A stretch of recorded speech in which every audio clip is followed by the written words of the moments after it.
Hi students, வணக்கம். இப்போ என்ன பார்க்க போகிறோம்? இயல் 4 எடுத்துக்காட்டு 5 என்ன கொடுத்துருக்கு? ஒரு பகுதியானது மற்றொரு பகுதியின் எதிரொலிப்பு எனில் கொடுக்கப்பட்ட படங்களுக்கு ஆடி சமச்சீர் கோடு வரைக. இது இதோடைய எதிரொலிப்பு. எல் இப்படி இருக்கு, அப்ப எதிரொலிப்பு வந்து இப்படி திரும்பி இருக்கும்.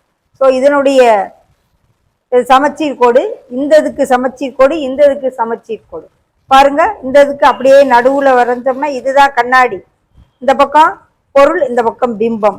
அதே போல இந்த பக்கம் இங்க பொருள், அந்த பக்கம் பிம்பம், இதான் கண்ணாடி. அதே போல இது பொருள்னா இது கண்ணாடி, இது பிம்பம். ஓகே, இந்த மாதிரி சமச்சீர் கோடு.